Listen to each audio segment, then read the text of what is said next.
Once again, it's Olivier from Ioniq Conesville. I hope everyone's having a great day. Today we're going to be going over the HDA and the reason why we're actually using the HDA.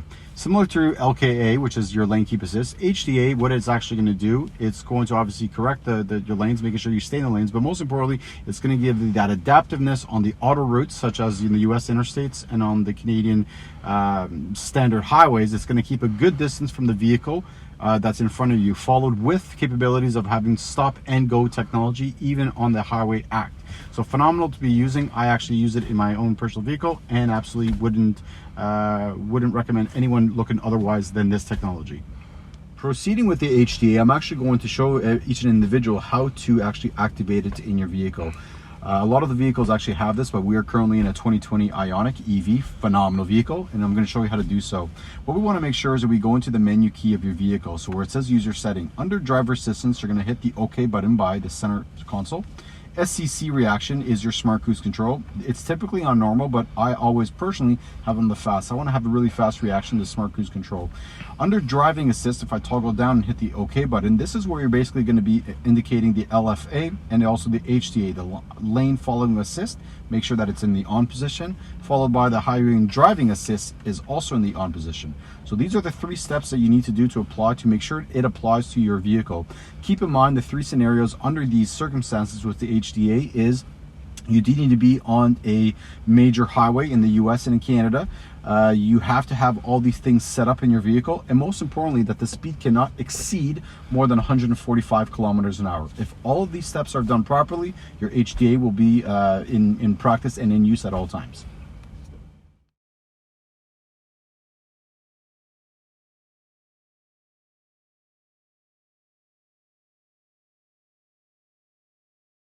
Okay, what we're actually going to be doing is we're going to actually be activating the HDA. So the first thing we want to actually do is activate the cruise control.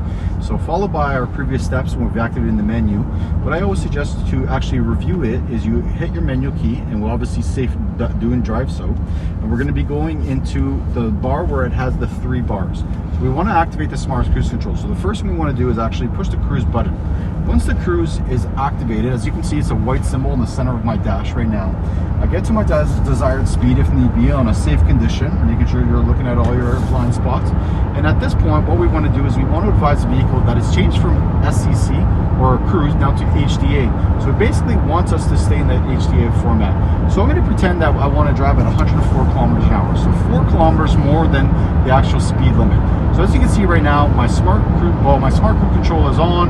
I'm being active with I actually no longer need the lane keep assist. The big factor what I want to do now is I want to follow the proper Highway Act, obviously.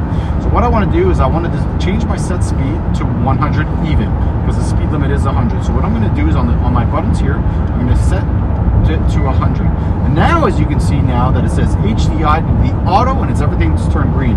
Thus being said, I'm currently on the highway driving assist. So what this means is that the individual in front of me, if he changes his speed because it was from 100 to 70 kilometers an hour, well, the phenomenal thing about our product and the Ioniq product is now that it's going to correspond with the speed. So if the speed is 100 and it changes from 60 because it's gone through a construction zone or a tunnel or something, any of that in the big cities such as Montreal and Toronto, well, at least it'll change for me without having me to touch the brakes, having me to change my speed from higher or lower.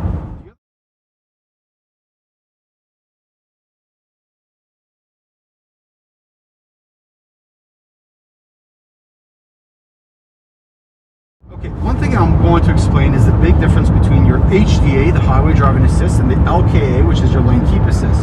The lane keep assist you'll find that in some of the 2018, 2019s, and some of the 2020s, but more it's an older technology. The big factor why it's LKA is because it's going to lane keep assist. Thus being said, we think that it's always going to keep in the lane. It is correct, but it isn't.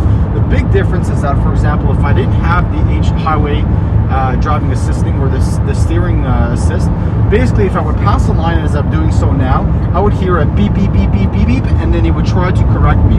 The big difference with HDA when I'm on the smart cruise control is no matter what, even if I'm trying to go over the line, I'm not going to get a beep. As well, it's going to make sure, for just an example, if I start swerving myself to the right, I'm always staying in that lane, so like that I'm not getting any beep factor as it used to have in the lane keep assist. Phenomenal design, phenomenal technology, and very innovative system that Hyundai has to offer. Okay, so we are back we're currently in HDA, we're currently on cruise control, and we also have the steering assist. So with that steering assist, if you take a look at the center dash, you're going to see a logo that looks like a steering wheel with green. What that is actually indicating that yes, the HDA is activated, the highway driving assist, but also that the steering wheel is actually being controlled by the vehicle with its technology. The advantage of that, once again, it gives you a little bit more flexibility in the road, but most importantly, that if it's white, it's actually asking you to take a definition of the vehicle for you to be controlling the vehicle, the steering. When it's green, it means that the Hyundai vehicle is doing its purpose and its job. Keep in mind that it will only work when the vehicle can actually see the lines exterior vehicle. So the thing that I did forget to mention, I'm going to mention now. The smart cruise control, obviously the HDI is active. The other thing is, in the middle of your drive, you can actually change the adaptiveness. So such as the center bar there, you have the lanes, right? When I'm hitting the actual key in the bottom here with the vehicle with the bars, this is going to give you the different adaptiveness or distances between the vehicle. If you do need to understand what the differences are, this is something that we can handle afterwards, but I'll just give you an example. So if I push the button once, it's going to give me 4 vehicle adaptiveness, followed by 3, followed by 2, followed by 1, and back to 4. So we're going to keep it at 4 as principle. One thing I'm going to show you guys, just an example, we're coming to our destination, and actually we've set our desired speed to 100 kilometers an hour. And as you can see in the distances, I was just questioning myself, why am I feeling like I'm driving so slow?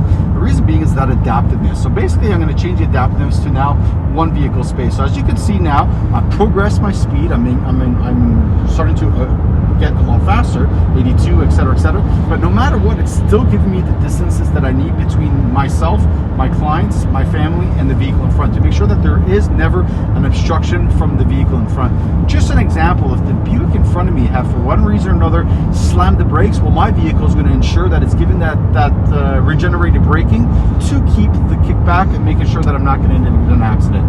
We'll give you an example again. So if I put myself to 2 bars, you'll probably notice that my speed will start decreasing because it's trying to ensure that I'm giving a good distance.